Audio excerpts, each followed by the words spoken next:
bagi semua makhluk Allah. Ini yang berhubungan dengan sesama makhluk. Dan banyak lagi. Di antaranya hati tidak boleh suudzon, tidak boleh hasud. Ini hubungannya dengan sesama makhluk.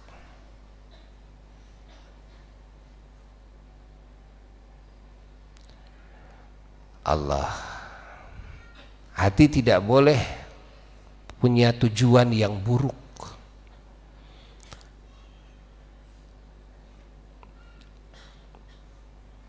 Yang berakibat kejelekan-kejelekan, kerugian-kerugian, kehinaan. Baik bagi dirinya maupun bagi yang lainnya. Bagi semua makhluk tidak boleh. Ada niat-niat jahat, baru azam saja dalam hati tidak boleh. Punya azaman yang buruk-buruk bagi sesama makhluk Allah tidak boleh. Ini yang berhubungan dengan sesama makhluk Allah. Dan banyak lagi sifat-sifat yang berhubungan dengan sesama makhluk Allah. Maka ketika hati ini berhubungan dengan sesama makhluk Allah, hati ini harus memiliki semua sifat-sifat yang terpuji dan harus menerapkannya dalam berhubungan dengan sesama makhluk Allah. Nah, sekolah ini sangat sulit sekali dan sangat panjang sekali. Boleh jadi kita sudah jadi kiai, sudah jadi ustadz, sudah jadi da'i, sudah jadi mubalik, kondang dan sebagainya, dalam hati masih ada hasud. Tidak senang kalau yang lain maju. Atau yang lebih ironis lagi, ketika kita jadi kiai, ada yang lain menyebarkan agama, dikasih ilmu lebih, dikasih semangat berjuang di jalan Allah, semangat dalam menyebarkan ilmu dikasih lebih oleh Allah. Lalu hati ini hasud kepada ustadz yang lain, kepada kiai yang lain, kepada mubalik yang lain. Ketahuilah bahwa hasud kita itu adalah buah daripada hubbud dunia, buah daripada mencintai kepada dunia. Apa di antara dunia adalah harta, apa di antara dunia adalah jabatan. Takut disaingi dengan jabatan kita, takut hilang keuntungan kita atau mengurang. Kalau ada ustadz yang lain ke yang lain nanti maju, maka yang undang saya nanti jadi sepi. Terus nanti amplop penghasilannya juga mengurang.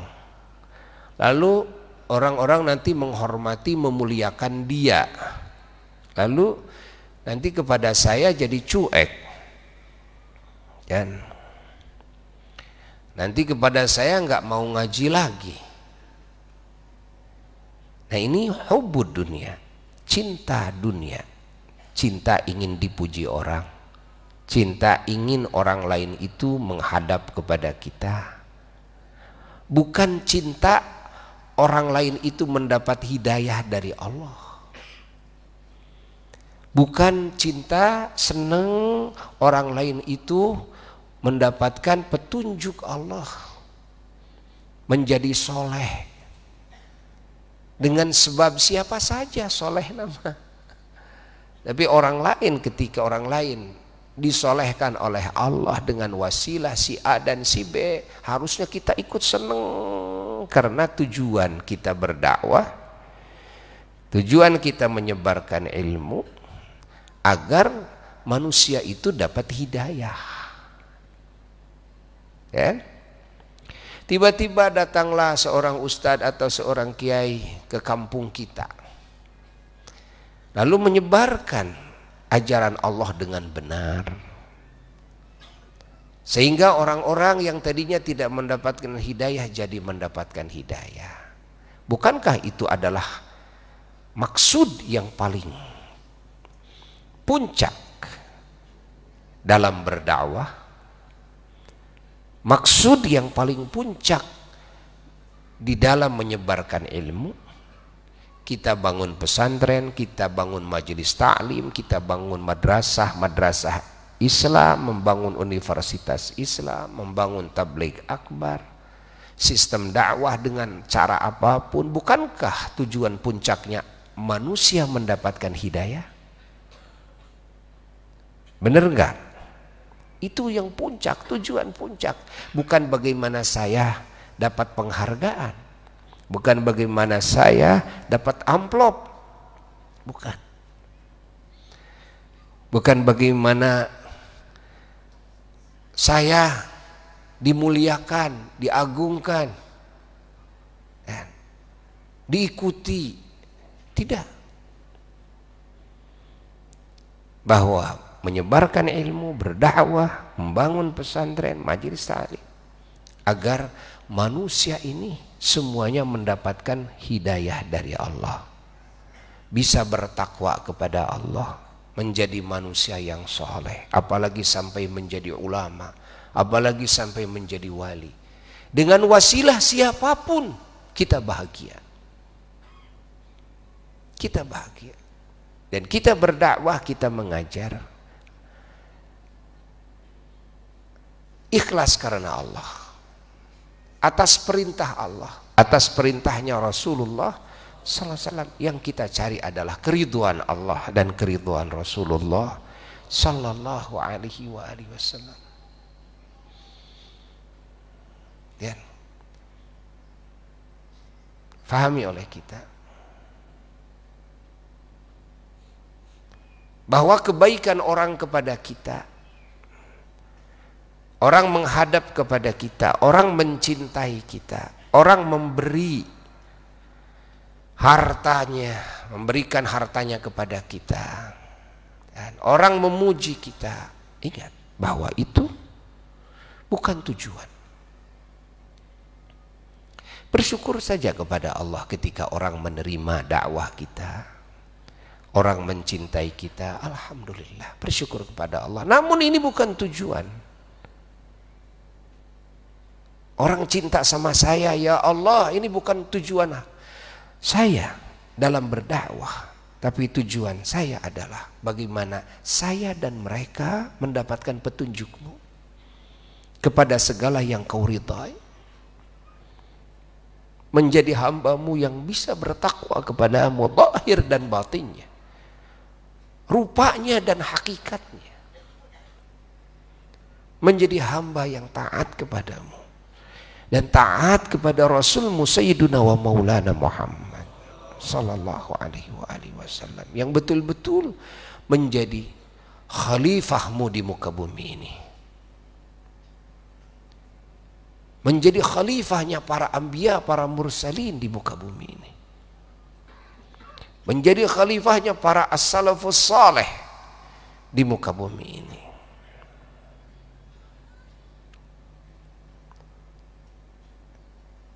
Ini yang harus ditanamkan dalam hati.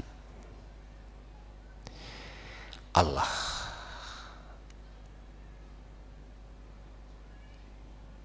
tujuan yang paling puncak ini yang harus ditanamkan dalam hati.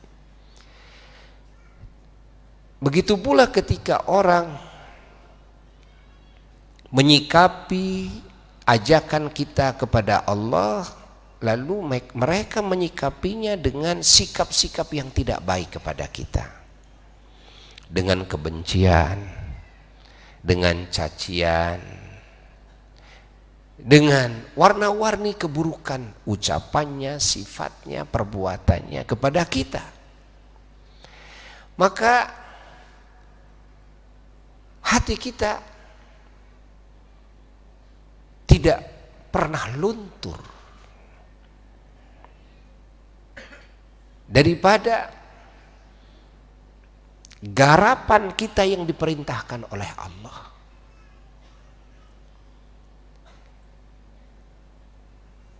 menyebarkan hidayahnya Allah. Bahkan ketika melihat manusia ini ada di luar jalur yang Allah ridhai, justru hati ini semakin semangat di dalam berdakwah. Baik orang lain yang kita dakwahi itu dia melakukan kejelekan secara pribadi, hubungannya, yakni hubungan dia dengan Tuhannya, maupun ketika orang tersebut melakukan keburukan-keburukan kepada dirinya sendiri, maupun orang tersebut melakukan keburukan-keburukan kepada yang lain, sesama manusia, sesama makhluk Allah, maupun yang lain melakukan keburukan kepada kita. Maka semangat di dalam dakwah semakin menggebu, bukan drop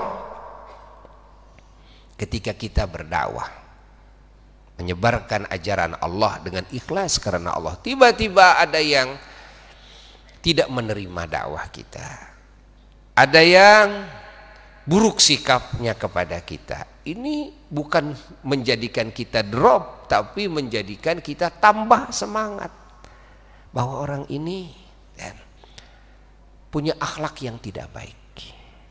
Orang ini punya hati yang tidak baik, ucapannya tidak baik, perbuatannya tidak baik, tidak diridhoi oleh Allah. Bagaimana caranya agar dia mendapatkan hidayah dari Allah, bukan agar dia menjadi baik sama saya lah, tidak, tapi agar dia mendapatkan hidayah karena dia salah, walaupun kesalahan yang dia lakukan kepada saya. Kita semangat dakwah untuk membenahi hatinya, untuk membenahi pikirannya, untuk membenahi ucapannya dan perbuatannya. Agar apa? Agar dia soleh, agar dia sesuai dengan ridho Allah, bukan agar dia berbalik dari benci kepada saya lalu menjadi cinta kepada saya. Lah, tidak. Tidak. Allah.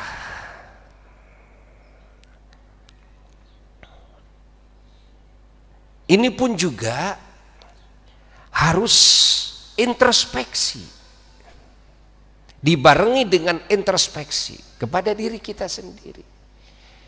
Ketika yang lain sikapnya buruk kepada kita, jangan dulu menganggap bahwa dia melakukan kesalahan yang murni salah. Belum tentu.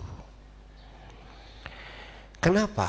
Karena boleh jadi dia buruk sikapnya kepada kita karena ada kesalahan kita kepada dia.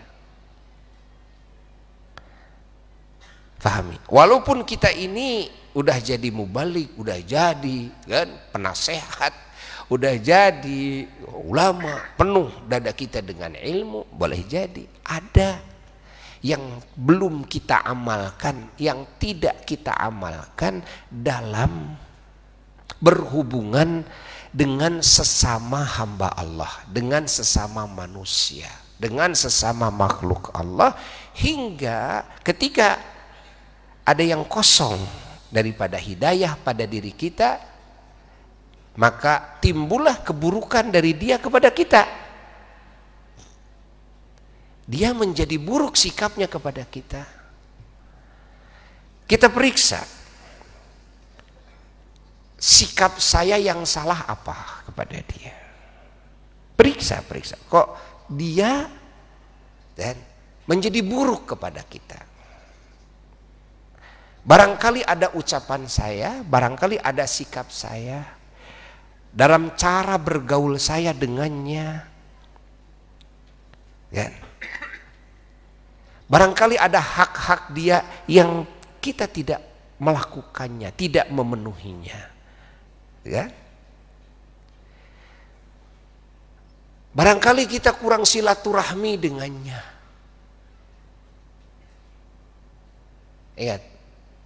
Barangkali ada ucapan saya yang menyinggung perasaannya, ada sikap saya yang menyinggung perasaannya, hingga dia itu benci, bukan benci kepada dakwah kita, tapi benci kepada kesalahan kita. Nah ini dia hak, dia benar. Walaupun kita kiai, tetap kita harus introspeksi diri. Kalau sudah diperiksa hubungan kita dengan sesama manusia, kita melakukannya dengan benar sesuai dengan ajaran baginda Rasulullah SAW. Hati kita, niatnya kita periksa, kan?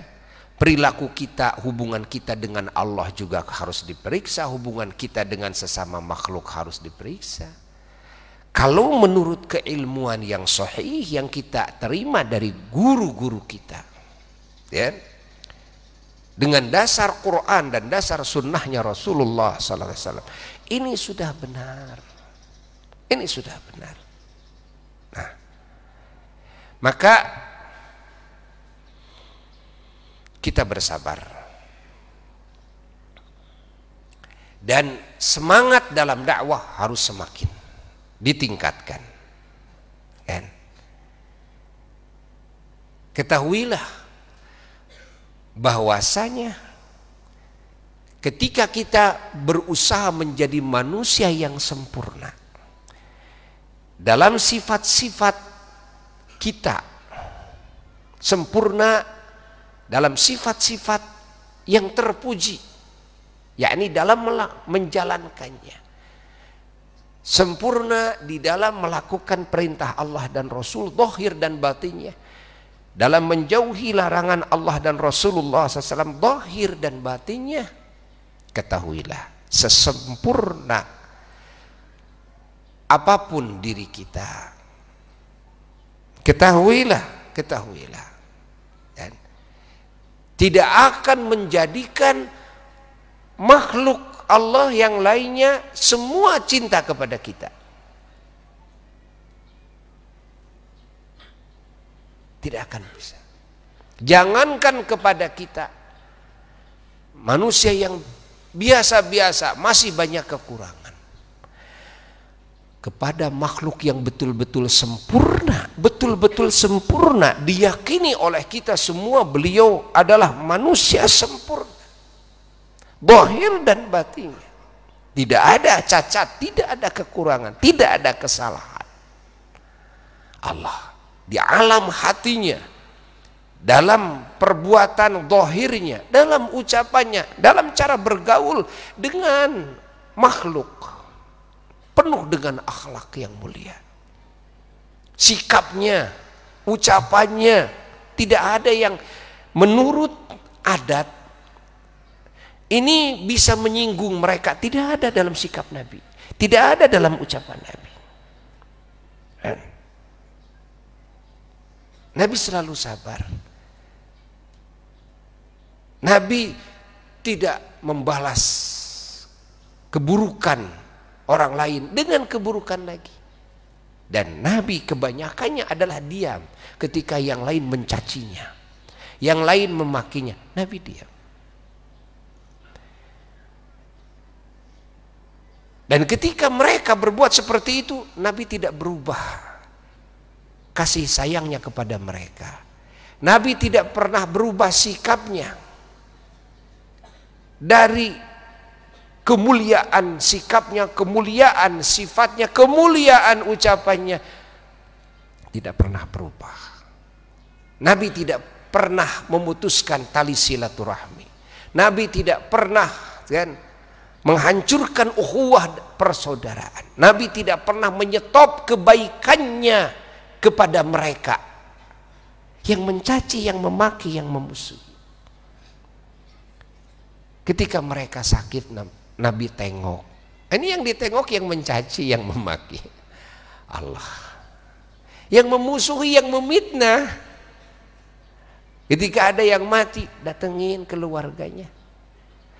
Ketika mereka butuh bantuan, hatta makanan, kan? Nabi kasih. Butuh bantuan pakaian, Nabi kasih. Butuh bantuan tenaga, Nabi kasih. Allah. Ini akhlak Nabi. Namun begitu sempurnya Nabi Sallallahu Alaihi Wasallam, masih tetap banyak orang-orang yang membenci Nabi. Banyak orang-orang yang mencaci memaki Nabi.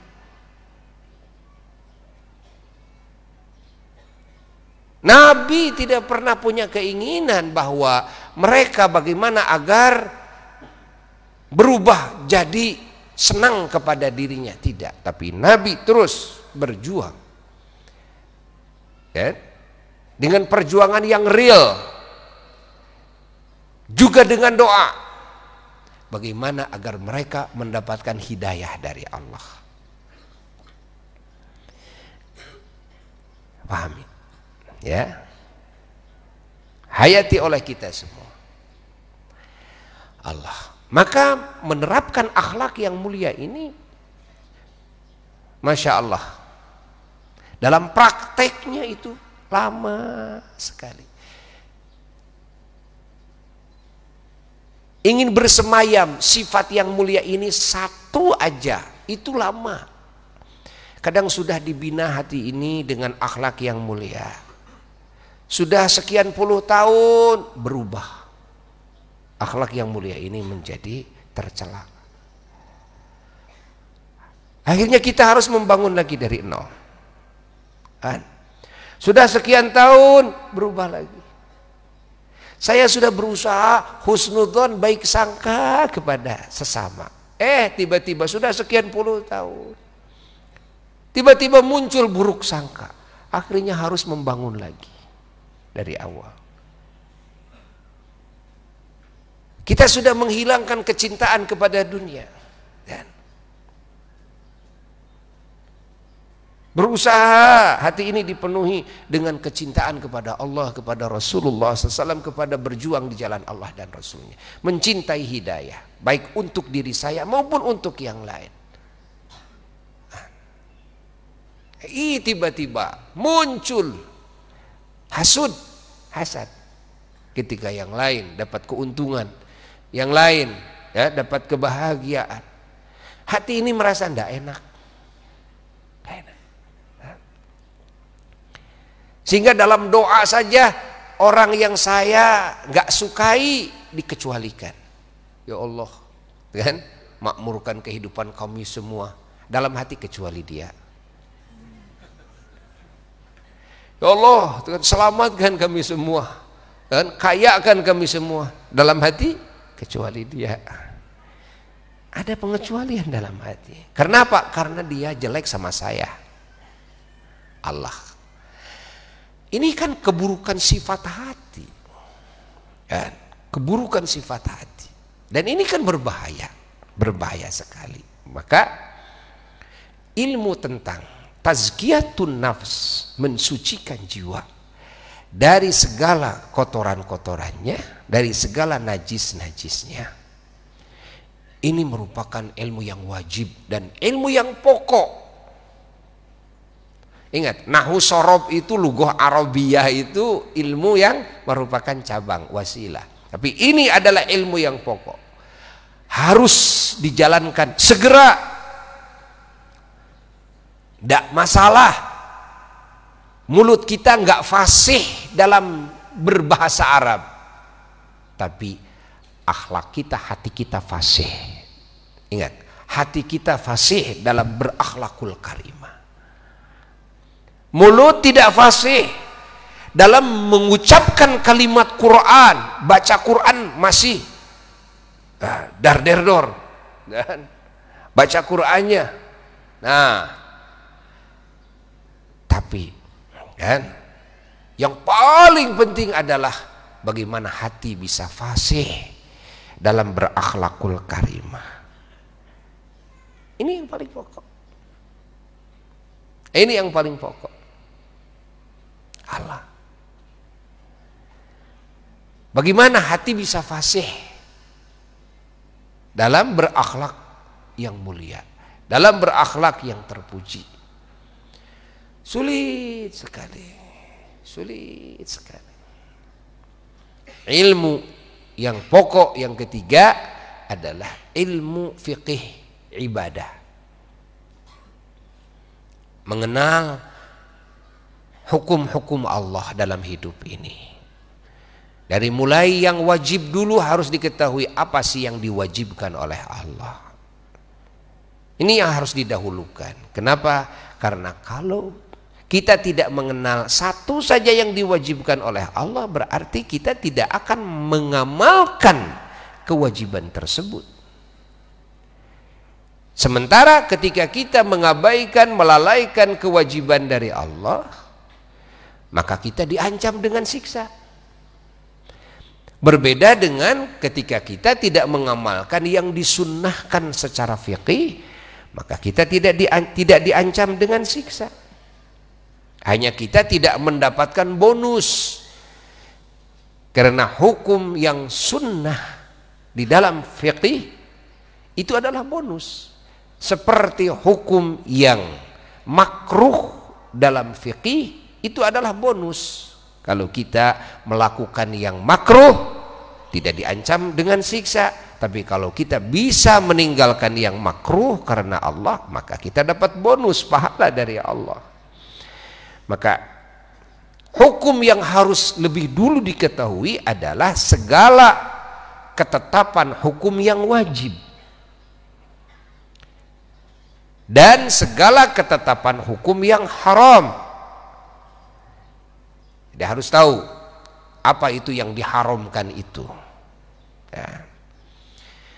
Buya sekarang lagi menyusun ya tentang dosa-dosa besar. Ya, ini sudah disusun oleh Al-Imam Ibnu Hajar, sudah disusun juga oleh Imam Az-Zahabi, oleh para fuqaha, para muhadditsin tentang jenis-jenis dosa-dosa besar ya. Yang pokoknya dulu dosa-dosa besar. Kenapa tidak dengan dosa-dosa kecil? Dosa kecil itu sangat banyak sekali, sangat banyak sekali. Sulit kita menghafalnya karena sangat banyak sekali. Namun kita sudah dapat kabar gembira dari Allah. Dan ketika kita bisa menjauhi dosa-dosa besar, maka dosa-dosa kecil akan bisa terkifarati. Ya? Terkifarati dengan ibadah, dengan sholat, dengan sholawat, dengan zikir, dengan sedekah, dengan silm, dengan apa saja, hatta dengan hadir di majelis ilmu. Ini dosa-dosa kecil ini terkifarati, bisa habis asal dosa besar ditinggalkan. Ya, pahami oleh kita. Dosa kecil itu sangat banyak sekali. Maka mudah-mudahan ini ya bisa jadi ilmu bagi kita semua. Nanti insya Allah akan disebarkan dengan bahasa yang ringan, dengan bahasa Indonesia yang bisa dihafal oleh anak-anak, juga bisa dihafal, dinadomkan ya, jumlah dosa-dosa besar. Bahkan dalam sebagian hadis Rasulullah sallallahu alaihi wasallam, Rasul menyatakan man lam ya'rifi syarr yaqa' fihi. Barang siapa orang yang tidak mengenal kepada keburukan, maka pasti dia akan terjerumus kepada keburukan tersebut. Barang siapa orang yang tidak mengenal salah, maka pasti dia akan terjerumus kepada kesalahan tersebut. Barang siapa orang yang tidak mengenal kepada dosa, maka dia akan terjerumus pada dosa tersebut. Yang sudah kenal saja pun sering terjerumus. Bagaimana dengan orang yang tidak kenal dosa? Dan yang lebih bahaya lagi, nanti tidak menganggap dosa kepada dosa. Ya, Buya pernah bahas, banyak yang disebut dosa tapi dianggapnya bukan dosa. Banyak sudah banyak sekali. Ya. Apa diantaranya? Diantaranya adalah ketika kita umat Islam tidak sungguh-sungguh dalam mencari ilmu yang wajib. Yang wajib di saat hatinya masih bodoh kepada ilmu yang wajib tersebut. Lalu tidak mengerahkan kemampuannya, tidak menghabiskan waktunya, ingat, untuk mengenal ilmu yang wajib tersebut. Hanya menunggu rutinan syahriah saja ngaji itu. Hanya menunggu rutinan malam Kamisan saja. Ya kan? Padahal kebodohannya sehari-hari masih hadir dalam hatinya. Andai kata setiap hari itu ada waktu sekian jam saja, kan, untuk mengkaji ilmu yang wajib kepada ulama, maka tentu kebodohannya akan mengurang dalam setiap harinya. Kenapa harus menunggu rutinan?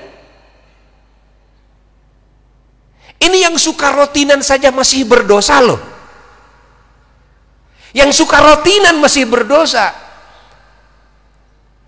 Terasa gak bahwa kita ini sedang berdosa di saat kita sering menghadiri rutinan seminggu sekali, seminggu 2 kali, kan? Ada yang sebulan sekali, padahal kita hari-hari kita dosa. Tidak terasa. Tidak terasa bahwa saya ini sedang berdosa setiap hari. Tidak terasa. Padahal kesempatan ada loh untuk mengaji kepada ulama setiap hari, bisa. Apa sih ilmu yang belum kita kuasai, kan? Daripada ilmu yang wajib ini, yang 3 macam ini ilmu yang wajib, kan? Singkirkan dulu yang sunnah-sunnah. Ini yang wajib dulu ketahui. Bagaimana akidah yang benar? Saya ingin memahaminya, memahami dengan dalil-dalilnya, baik dalil nakli maupun dalil akli. Adakah waktu setiap hari yang bisa kita luangkan untuk mengaji tentang akidah? Ada. Kesempatan? Ada. Tapi malah kita tidak menggunakan kesempatan tersebut. Bukankah saat itu kita berdosa? Jangan dulu hafal Quran, jangan dulu tahfidz Quran, jangan dulu, itu sunnah. Nggak hafal Quran juga tidak masalah. Wirid kulhu aja, nggak, kamu dapat pahala, itu juga Quran. Tapi kamu harus mengenali dulu ilmu aqaid dengan dalil-dalilnya. Kamu harus mengenal dulu semua sifat-sifat hatimu yang terpuji dan yang tercelanya. Lalu PR selanjutnya, kamu menerapkan semua sifat yang terpuji dalam hatimu. Kamu mensucikan hatimu dari semua sifat-sifat yang tercelanya. Itu kegiatan kamu hari-hari kamu. Jangan keburu mati. Karena kalau keburu mati ketika akidahmu masih dan tidak benar, ketika akhlakmu masih tidak benar, ini berbahaya. Kalau kamu mati, kamu tidak keburu menghafal Quran, nggak masalah, ya kan? Dalam hal apa saja yang disunnahkan tidak masalah. Tapi ketika kamu mati, akidahmu nggak benar, ini bahaya. Ingat, akhlakmu dalam hati kepada Tuhanmu dan kepada sesama makhluk Allah, lalu tercela akhlakmu, ini berbahaya. Kamu mati membawa qalbun yang ghairu salim, yang tidak selamat.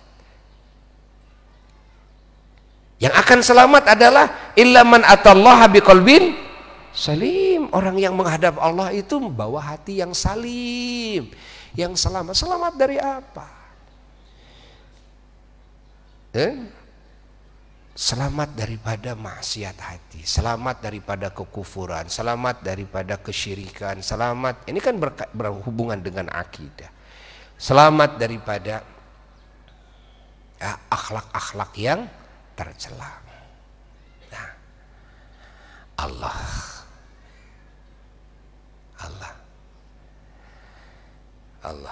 lalu mengenal hukum-hukum ya dalam kehidupan yang wajib, baik yang diperintahkan maupun yang dilarang. Kenali, ngaji tiap hari. Ngaji itu sesuaikan dengan kebutuhan kita. Ingat, bukan disesuaikan dengan bahasannya kiai. Kita hadir dalam majelis yang disesuaikan dengan bahasan kiai, alhamdulillah. Ya kita hadir juga, tapi adakan waktu khusus mengaji ilmu agama yang disesuaikan dengan kebutuhan kita. Saat ini saya masih belum paham tentang urusan fikih. Contoh apa? Saya belum paham tentang zakat, sengaja datang untuk mengenal tentang zakat. Bagaimana hukum zakat? Saya sekarang berbisnis belum kenal tentang bagaimana akad-akadan bisnis yang benar, yang halal, ya. Bagaimana yang ribanya, yang haramnya, akad yang tidak sah. Ngaji secara khusus sesuai dengan kebutuhan kita. Saya sekarang belum paham tentang masalah mensucikan dari najis, bersuci dari najis, kan? Bagaimana mensucikan badan, bagaimana mensucikan pakaian, bagaimana mensucikan piring, gitu kan? Atau alat rumah tangga, atau mensucikan tempat dari najis. Dan apa najis itu?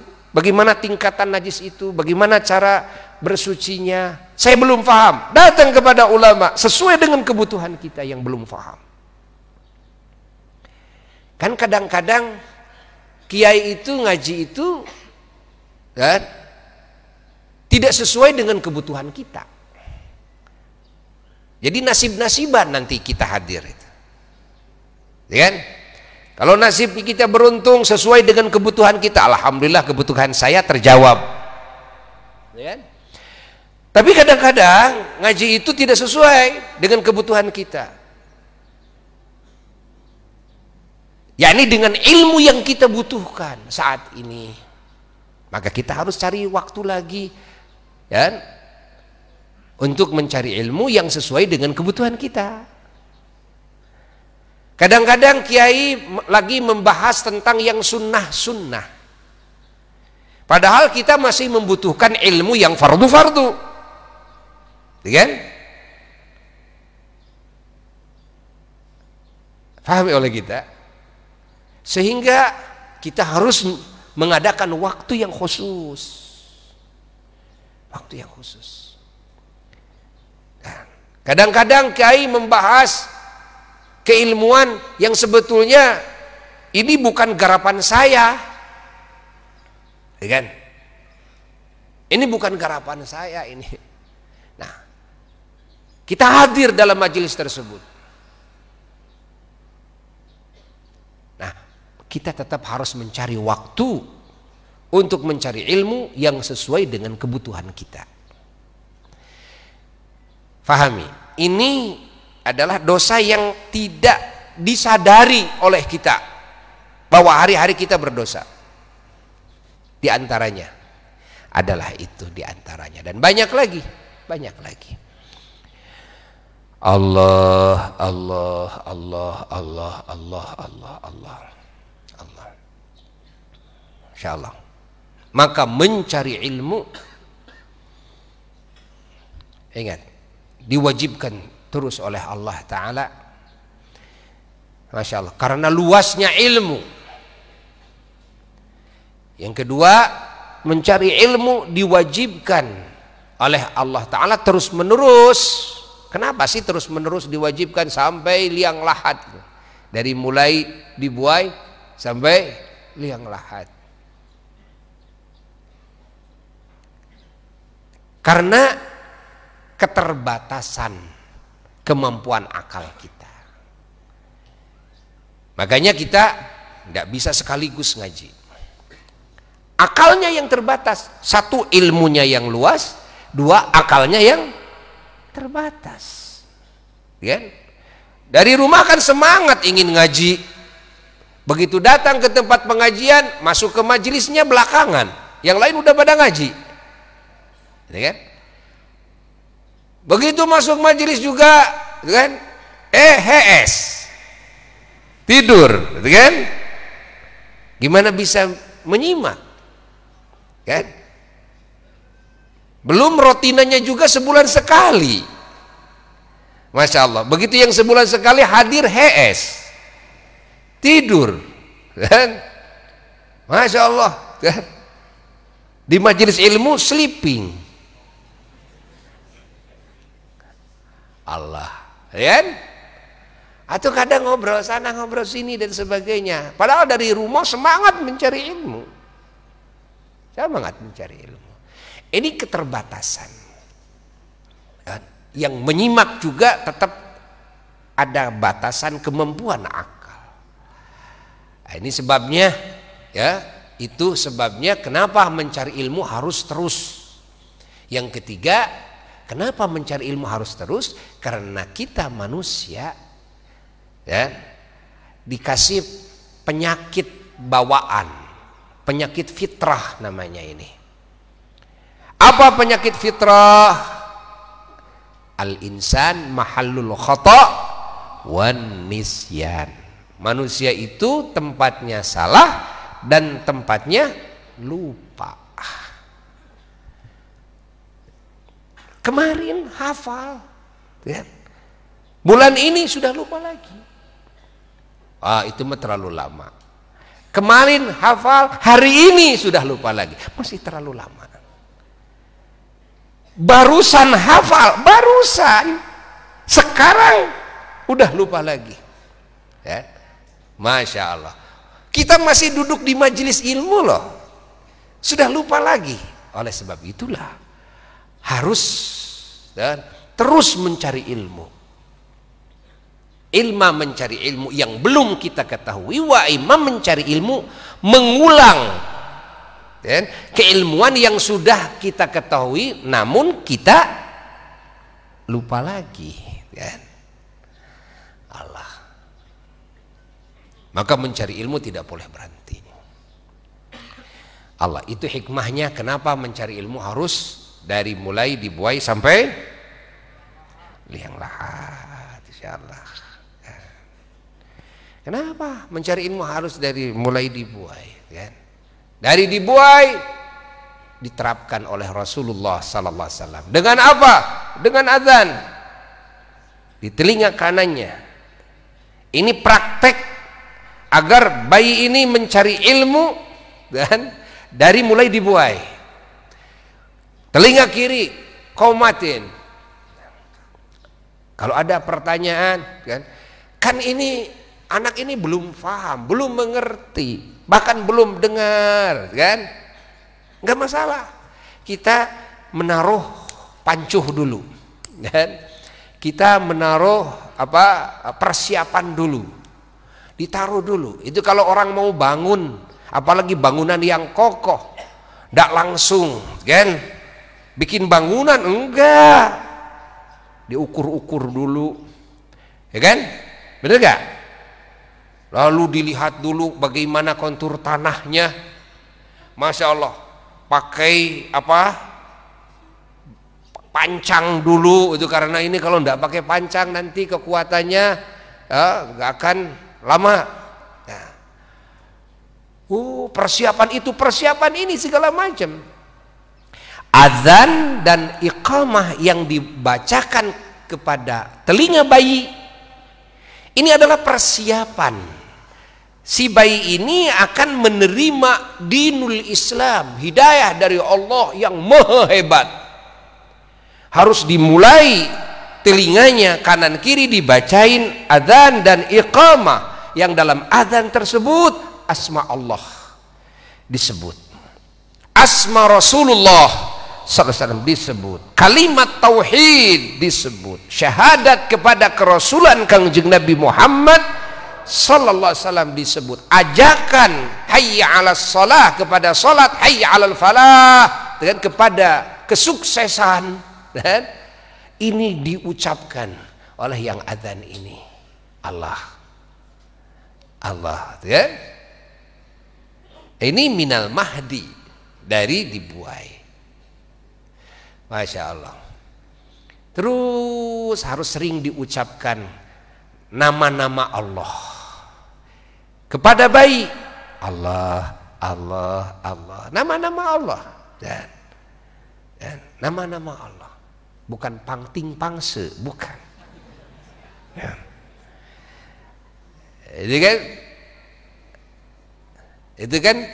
Itu mah orang tuanya yang menghibur dirinya, dan yang menghibur dirinya, ya. Orang tuanya yang melampiaskan keinginan dirinya sendiri. Jadi joget orang tuanya, lalu nyanyi-nyanyi, ya sekeinginannya sajalah orang tuanya. Bukan pendidikan kepada anak, bukan. Padahal pendidikan kepada anak harus dari awal, dari mulai lahir udah azan dan iqamah. Lalu nama-nama Allah disebutkan, kan? Kalimat tauhid disebutkan, mulai dari Allah, Allah, Allah, Allah, itu kan? Terus nama-nama Allah yang lainnya, Quran dibacakan supaya bayi ini mendengar, kan? Secara langsung kita membaca Quran itu yang paling utama. Kalau kita sedang ada uzur, setel, kan? Flash disk Al-Quran, setel di HP Al-Quran, kan? Bayi ini biar terus mendengarkan Quran dari awal sampai akhir, sampai tidurnya bayi ini mendengarkan Al-Quran. Nah, begitu. Lalu juga mendengarkan apa? Warna-warni zikir. Jadi kita harus sering mengucapkan kalimat thayyibah di hadapan bayi ini. Harus sering, ya, juga menyetel, ya, kalimat thayyibah yang diucapkan, baik di HP maupun di flashdisk dan sebagainya, agar anak ini terus mengenal, mendengar itu terus, kan? Kalau bisa bayi ini harus sering mendengarkan hadis-hadis Rasulullah Sallallahu Alaihi Wasallam. Bikin rekaman hadis Arba'in Nawawiyah umpamanya, bacakan oleh kita dengan bahasa Arabnya, karena bayi itu masih bersih, masih utuh, ya. Bayi ini masih bisa merekam bahasa apapun, dan bayi ini sudah mengenal bahasa malaikat, ya. Kenal komunikasi dengan malaikat bayi ini, fahami oleh kita sebelum dengan kita. Nah, ketika bayi ini diperkenalkan kepada, ya, bahasa kita, maka dia akan lupa kepada bahasa yang itu, ya.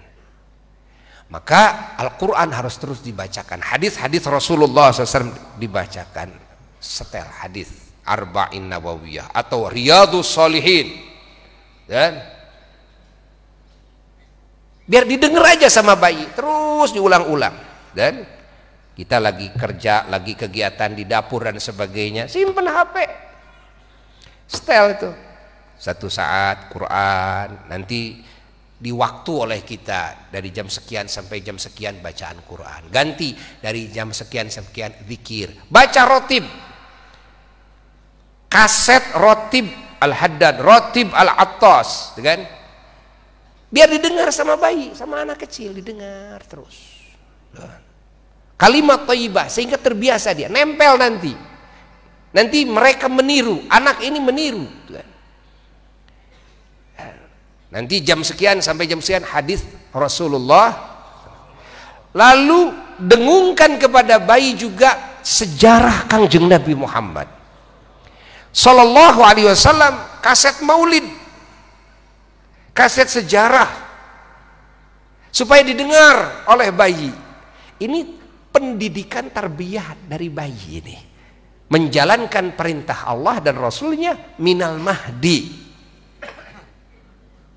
Ingat, jangan menunggu kuat akalnya, cerdas akalnya, lalu dikasih ajaran agama, itu salah. Kenapa? Karena anak ini sebelum akalnya sempurna, dia sudah merekam. Khawatirnya dia sudah merekam yang tidak baik, kan? Ketika ditawarkan agama, sulit masuk ke dalam hatinya. Kita menunggu anak ini akalnya sudah kuat dulu. Jangan begitu. Tapi dari awal. Karena anak ini merekam. Dan walaupun anak ini belum ngerti, tapi dia dikasih ilham oleh Allah Subhanahu wa ta'ala kepada kemaslahatan hidup. Dia udah dikasih tahu bagaimana cara makan, cara minum, ngambil air dengan apa, ya kan? Dan sebagainya, bagaimana cara memasukkan, cara minum, bagaimana cara makan dan sebagainya. Itu dari kecil, dari bayi. Coba lihat, perhatikan bayi itu. Allah. Nah, jadi manakib dibacakan. Manakibnya para anbiya, manakibnya para mursalin, manakibnya para wali, manakibnya para solihin. Nah, dibacakan lewat kaset saja, lewat flash disk saja. Allah, ini kayaknya harus dicontoh ini oleh Ashifa ini, dibikin dulu flash disknya. Ya, mau nggak? Dibikinkan, nanti kalian beli. Ya, sambil ngaji beli nih flash disk. Untuk apa? Untuk anak. Kadang kita juga perlu sampai tidur kita dengar, dan waktu ini baca Al-Quran, waktu ini hadis-hadis Nabi, waktu ini apalagi yang diterjemahkan. Oh, itu lebih baik lagi. Itu mah khusus bagi kita yang orang tua ini kan, ya, kita sangat memerlukan terjemahannya. Kita seringkan baca maulid, tapi kita tidak tahu kandungan dalam kitab maulid. Cerita apa itu? Nggak tahu, yang penting itu cerita Nabi aja gitu. Nggak cukup, nggak cukup. Tapi harus mengenal dengan maknanya. Allah, Allah, Allah, Allah. Insya Allah nanti dibikinkan, insya Allah, ya, dibikinkan. Alhamdulillah. Lalu supaya dengar ceramah, kan enggak, kalau ceramah gampang, tinggal setel FB Ashifa saja kan, TV Ashifa setel saja di HP-nya, biar dengar anak itu yang kecil, pakai apa ini, speaker Bluetooth di rumah itu, streaming, biar di rumah dengar, kita dengar, istri kita dengar, anak kita dengar, gitu kan? Jangan sampai direbut oleh acara-acara yang tidak benar, yang tidak baik. Acara yang tidak baik jangan di setel. Ini yang harus setel ini. Biar anak dengar pembahasan ini dari kecil udah dengar. Nanti bisa-bisa dari kecil ini anak ini sudah paham. Karena sering dengar pembahasan tauhid, sering dengar pembahasan fikih, sering dengar pembahasan tasawuf, sering dengar kalimat thayyibah, sering dengar kan, Quran sering dengar, hadis Nabi sering dengar, sehingga dari kecil anak ini sudah mengenalnya, sudah paham dalam hatinya. Ini yang kita inginkan. Sebelum pesantren dadanya sudah penuh dengan ilmu. Karena di rumah kita yang disetel selalu itu. Karena yang disetelnya film itu, film ini, hiburan itu, hiburan ini, tidak ada kaitannya dengan ilmu yang diwajibkan dikaji oleh kita sebagai muslim. Akhirnya dada anak ini sudah penuh dengan yang itu. Maka sulit nanti hidayah dimasukkan kepada hati anak. Siapa yang salah? Siapa yang salah? Jawab. Siapa yang salah? Saya gitu. Ayo ucapkan, akui. Siapa yang salah? Saya. Inilah yang kedua, dosa yang tidak disadari. Dosa yang tidak dianggap dosa. Dosa yang tidak disadari ini dosa. Ini orang tua kita dosa. Padahal Nabi sudah menyatakan, innama abawahu yuhawidani wa yunassirani wa yumajjisani. Cuma orang tuanya, kata Nabi, yang menjadikan anak ini punya pemikiran Kristen, anak ini punya pemikiran Yahudi, anak ini punya pemikiran apa? Majusi, gitu kan? Orang tuanya yang salah. Lalu tiba-tiba orang tuanya menyalahkan anak. Anak saya badung, anak saya badung, anak saya badung. Datang ke kiai, anak saya badung, anak terus saja. Lah, Sebelum kamu menemukan anakmu Badung, Raja Badung itu kamu. Anak kamu Badung, nah kamu rajanya. Dan istri kamu adalah ratunya. Seolah anak ini salah, anak ini salah. Masa mungkin ya anak bisa langsung jadi orang soleh tanpa didikan? Mana mungkin anak ini langsung berilmu tanpa pendidikan keilmuan? Mana mungkin anak ini berakhlak mulia tanpa pendidikan tarbiyah akhlak? Dan orang yang bertanggung jawab terlebih dahulu mendidik keilmuan, mendidik akhlak, mendidik ya, kebenaran kepada anaknya adalah orang tuanya. Ketika anaknya ada kekurangan, yang disalahkan siapa? Orang tuanya. Ketika anaknya salah, yang disalahkan orang tuanya, bukan yang disalahkan anaknya. Dan ini tidak disadari. Suami merasa cukup mencarikan uang untuk anaknya, istrinya. Pulang ke rumah tidak pernah ngobrol dengan anak, tidak pernah memberikan nasihat sama anak. Anak main di rumah entah dengan siapa, sabodo. Lalu anak keluar dari rumah main dengan temannya, sabodo. Tiba-tiba anak berubah akhlaknya. Baru merasa, oh ini saya punya masalah. Apa anak saya Badung? Lalu kapan kamu mendidik? Kapan kamu memperhatikan anakmu? Kapan kamu mentarbiyah akhlakul karimah kepada anakmu? Kapan kamu mengajak anakmu sholat berjamaah? Allah. Kapan kamu membawa anakmu ke tempat ilmu, ke majelis ilmu, dipertemukan kepada ulama, dikumpulkan dengan orang-orang saleh? Kapan? Sehingga anak bisa selalu melihat fenomena kan kewajiban dirinya dari Tuhannya melalui situasi kondisi dari orang-orang yang sedang menjalankan perintah Tuhannya. Kamu biarkan anakmu di TV, kamu biarkan anakmu di HP, kamu biarkan anakmu dengan teman-temannya yang mereka tidak bisa dipercaya dalam urusan agama. Kamu merasa cukup mencari duit, pulang ke rumah, kan? Tidak menggubris anak. Istri kamu juga ikut-ikutan sama bisnis keluar. Nggak bisnis keluar ngelayaban ke tetangga, ke teman-temannya, main ke sana kemari. Anaknya dibiarkan. Anaknya dibiarkan. Allah. Ini adalah dosa yang tidak disadari bahwa itu dosa. Dan dosa ini dosa besar.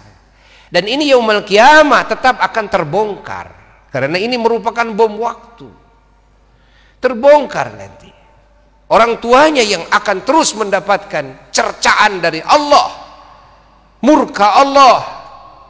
Dan ketika anaknya di luar jalur yang diridhoi oleh Allah.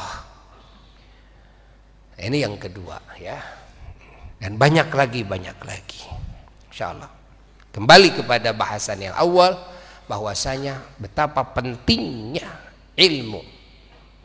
Pentingnya ilmu. Di sini Al-Imam Al-Allamah Al-Arif Billah Al-Habib Zain bin Ibrahim bin Semit radhiyallahu ta'ala wa ardhah wa nafa'ana bihi wa bi'ulumihi fid dharain. Amin ya rabbal alamin. Dalam kitabnya Al-Manhajus Sawi dalam membahas tentang kepentingannya ilmu, ya, kemuliaan ilmu, keunggulan ilmu. Ya.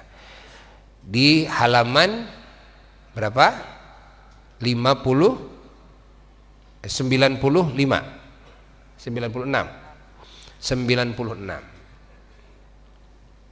Yang mana? Wa qala al-akhar, halaman 96 kita lihat. Mari kita teruskan. Qala radhiyallahu ta'ala anhu wa nafa'ana bihi wa bi'ulumi fid dharain amin ya rabbal alamin. Berkatalah Habib Zain bin Ibrahim bin Semit hafizahullahu ta'ala wa ra'ah wa mata'ana Allah bi tuli hayatih masihha wal afiyah. Wa qala al-akhar, dan telah berkata ulama yang lain. Dan dikatakan perkataan ini ya adalah perkataan Al-Imam Asy-Syafi'i. Termaktub dalam Dewan Al-Imam Asy-Syafi'i, salah satu riwayat tentang syair keilmuan ini ya, nazam keilmuan ini adalah nazamnya, syairnya Al-Imam Asy-Syafi'i radhiyallahu taala anhu. Namun ini hanya sebahagiannya karena masih ada lagi bait-bait yang lainnya ya, yang tergabung kepada bait yang ini.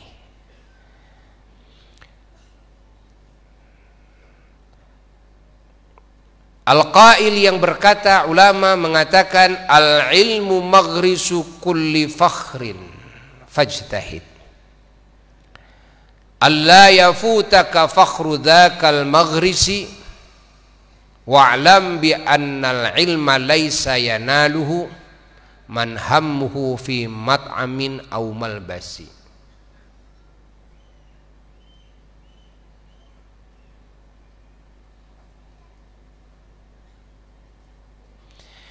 Al-ilmu, bahwasanya ilmu adalah maghrisu kulli fakhrin.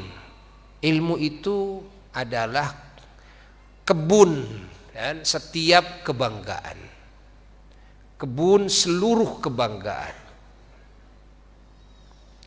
Maghris adalah isi makan, tempat ghirasah, tempat ziraah, tempat menanam. Kita sebut kebun ya. Maghrisu kulli fakhrin, kebun semua kebanggaan, kebun semua kemuliaan, kebun semua keagungan, kebun semua keterpujian, kebun semua keunggulan, kebun semua kesuksesan di dunia, dikubur di akhirat adalah ilmu. Ya. Fajtahid, maka kamu harus sungguh-sungguh dalam mencari ilmu, menghafalnya, memahaminya, mengamalkannya. Karena kalau belum sampai mengamalkannya, maka buah dari segala keagungan ini, buah ilmunya ini tidak akan kamu bisa dapatkan.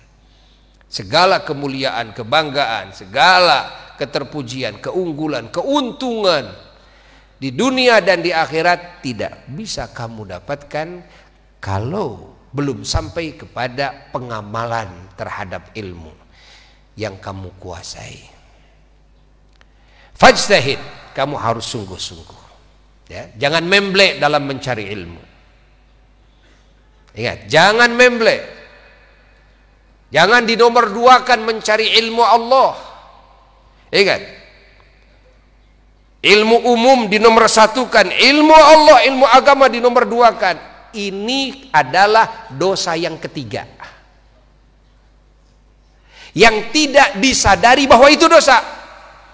Anaknya dimasukkan ke sekolah kan? Bangga anaknya punya ijazah dan sebagainya, tapi anaknya hatinya tidak mengenal Allah, hatinya tidak mengenal Rasulullah, hatinya tidak mengenal akhlak yang mulia, tidak mengenal aturan Allah dalam hidupnya. Tidak merasa sedih orang tuanya merasa bangga ketika anaknya punya gelar doktor, itu ini, tapi bukan di bidang agama. Ini di bidang urusan ilmu duniawiyah.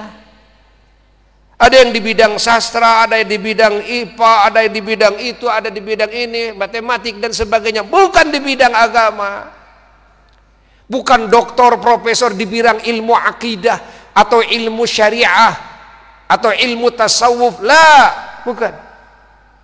Ingat, tapi di bidang ilmu dunia merasa bangga, tapi tidak merasa sedih, tidak merasa dosa bahwa anak ini bodoh kepada Allah, bodoh kepada agamanya, bodoh kepada Rasulnya, bodoh kepada kunci keselamatan, kebahagiaan, kemuliaan di akhiratnya. Hanya pintar dalam urusan dunia yang dia akan meninggalkannya. Tidak lama kehidupan dunia itu akan berlalu. Dia akan meninggalkan segala dunia dan ilmu-ilmunya, sehingga gelar yang berkaitan dengan dunia tidak ada manfaat segala, sedikit pun. Tidak merasa orang tuanya dosa. Tidak merasa orang tuanya dosa. Fahami? Ya. Jadi yang dicarinya apa sih? Yang dicarinya ini gelar. Yang dicarinya apa sih? Yang dicarinya ini apa? Lisensi, ijazah. Ijazah, alias ijazah yang hubungannya dengan ilmu dunia. Allah. Ini adalah dosa yang ketiga yang tidak disadari. Jadi umat Islam ini tidak sadar bahwa hari-harinya dia berdosa ketika memasukkan anaknya, menomorsatukan agar anaknya ini menguasai ilmu dunia. Awas, yang dosa menomorsatukan, bukan mencari ilmu dunia. Ilmu dunia harus dicari juga, catat oleh kita. Tapi yang harus nomor satu adalah ilmu agama. Dan ketahuilah dalam ilmu agama ada ilmu dunia. Ini harus diketahui oleh semua umat Islam. Dalam ilmu agama ada ilmu dunia. Dalam ilmu agama ada ilmu kesehatan. Dalam ilmu agama ada ilmu politik. Dalam ilmu agama ada ilmu pergaulan. Dalam ilmu agama ada ilmu bisnis. Dalam ilmu apa? Dalam ilmu agama. Ilmu bagaimana mengurus rakyat dalam ilmu agama. Siapa sih yang sukses seperti Rasulullah Sallallahu Alaihi Wasallam, bisa memimpin umat sedunia? Nabi itu di satu sisi Rasul, tapi di satu sisi beliau adalah sebagai pemimpin ahli politik tertinggi di muka bumi. Di satu sisi, karena ada khilafah, kekhalifahan yang beliau pegang. Lalu siapa setelah Nabi? Sayyidina Abu Bakar Siddiq, itu muridnya Nabi. Lalu Sayyidina Umar bin Khattab, itu muridnya Nabi. Lalu Sayyidina Utsman bin Affan, lalu Sayyidina Ali bin Abi Thalib karramallahu wajhahu radhiyallahu anhum ajmain. Itu murid-murid Nabi, sahabat-sahabat Nabi yang dididik oleh Nabi. Apakah para sahabat yang menjadi khalifah-khalifah yang sukses dalam kekhilafahannya, mereka ini kan ilmunya hanya otodidak, atau mereka berguru kepada yang lain selain daripada Rasulullah SAW? Kalla, hasya wa kalla. Tidak, bahwa beliau ini mereka sukses menjadi khalifah, memimpin semua manusia di muka bumi saat itu, sampai kerajaan-kerajaan kaum kafirin takut. Ingat, dengan kekhalifahannya, khalifah yang empat ini segan, bangga, hormat. Subhanallah. Kekhalifahan bukan mengatur agamanya doang, tapi kekhalifahan mengatur segala kebutuhan hidup manusia, kemaslahatan hidup manusia. Bayangkan oleh kita, siapa yang mengajarkan ilmu politik ini kepada sahabat yang empat ini? Adalah Rasulullah. Dari siapa sahabat ini belajar ilmu politik? Dari Rasulullah. Dari siapa para sahabat ini belajar ilmu strategi perang? Dari Rasulullah. Dari siapa para sahabat ini belajar ilmu ekonomi yang mendunia? Dari Rasulullah. Dari siapa sahabat ini dan menerima ilmu untuk membangun keamanan, kedamaian di muka bumi ini? Dari Rasulullah. Ilmu kemaslahatan dunianya semua dari Rasulullah. Gurunya cuma satu para sahabat ini, adalah Rasulullah. Dari si A wala si B, hanya dari Rasulullah. Adakah sekarang presiden yang mampu menyamai kedudukan khalifah yang empat? Tidak akan ada. Yang sekolah dari universitas A, B, C, D, nggak ada. Ini artinya menunjukkan dengan nyata, bukti nyata bahwa ajaran agama meliputi semua kebutuhan dalam hidup manusia ini, meliputi semua sendi kehidupan manusia ini. Ini agama, ini agama. Yang salah kita, kenapa ngajinya cuma urusan sholat saja, saum saja, wudhu saja, dibolak-balik sampai mati itu saja, sehingga kamu menganggap bahwa Quran dan Sunnah tidak berbicara tentang politik, tidak berbicara tentang membangun ilmu ekonomi yang mendunia, ya? Pahami? Bukankah sekarang sudah mulai melek? Orang-orang yang non-muslim mulai melek dalam dunia ekonomi, sehingga mereka membuat bank-bank syariah. Ingat, yang bikin bank syariah itu bukan cuma muslim saja loh. Mereka non-muslim ikut-ikutan bikin bank syariah. Artinya peraturannya peraturan syariah Islam yang diterapkan dalam perbankan yang sekarang ini. Bahkan Buya mengajak kepada semua umat Islam agar semuanya, kan, kalau mau menyimpan uang itu di bank syariah, kan, agar lebih aman. Ya, agar lebih aman. Tapi ketahui, yang memiliki bank syariah itu bukan cuma muslim, non-muslim memilikinya.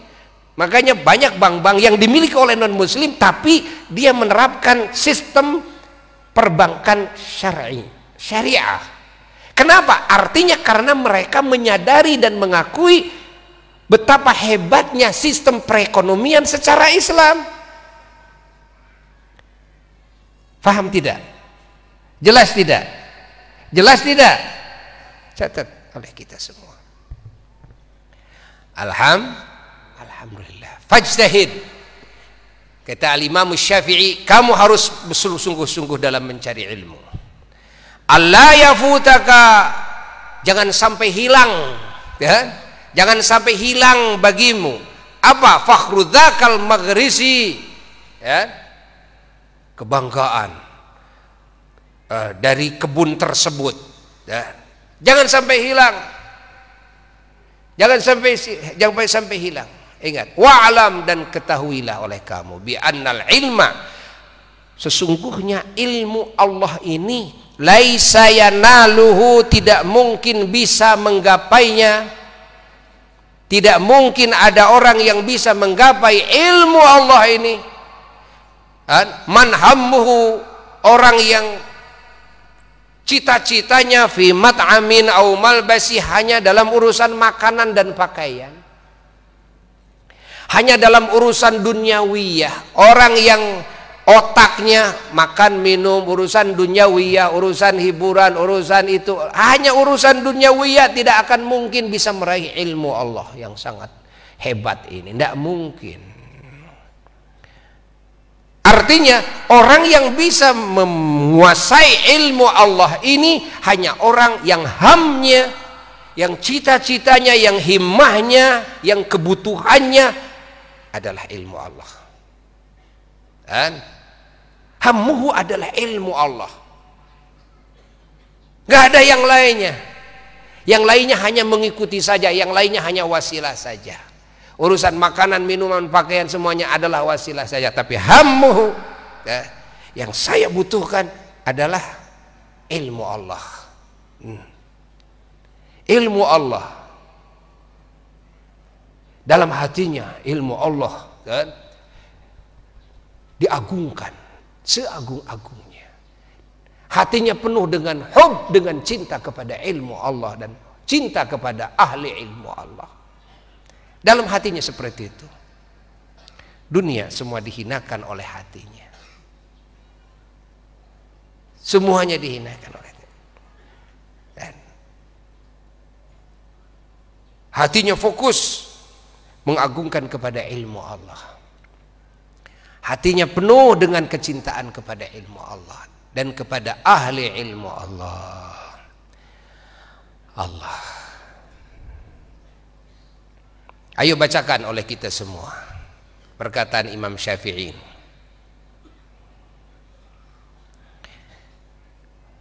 Al-ilmu, bahwasanya ilmu Allah ini, maghrisu kulli fakhrin, adalah kebunnya segenap kebanggaan. Fajtahid, maka bersungguh-sungguhlah kamu dalam menghasilkan ilmu tersebut, dalam memahaminya, dalam mengamalkannya, dalam mengajarkannya kepada yang lainnya. Allah yafutaka, jangan sampai hilang bagimu fakhrudakal magrisi, kebanggaan kebun tersebut. Wa'lam, ketahuilah oleh kamu, bi annal ilma, bahwa sesungguhnya ilmu Allah ini laisa yanaluhu, tidak ada yang bisa meraihnya, manhammuhu, orang yang kebutuhannya, orang yang cita-citanya fi mat'amin, hanya dalam urusan makanan, wa au malbasin, atau hanya urusan pakaian. Ayo, nazamkan oleh semuanya ya. Nazamnya ada versi buhun ya, versi buhun, versi pesantren ya. Kalau di kita di Jawa Barat ya, lagamnya begini: al-ilmu maghrisu kulli fakhrin fajtahid alla yafutaka fakhru dzakal maghrisi. Bareng, al-ilmu maghrisu kulli fakhrin fajtahid alla yafutaka fakhru dzakal maghrisi. Terus bareng, wa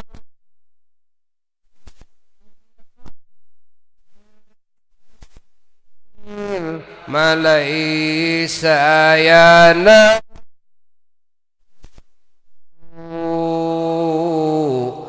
man hammuhu fi mat'amin au malbasi. Ulangi, al-ilmu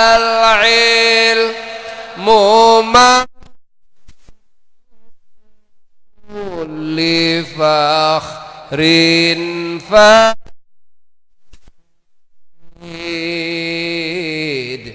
alla yafutaka fakhru dzakal maghrisi.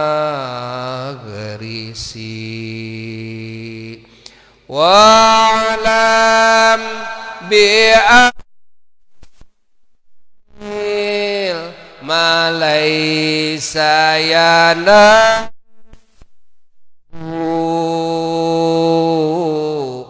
man hammuhu fi mat'amin au malbasi. Nah, ini ala Sunda mah kitu, pesantren-pesantren baheula gitu tah. Itu.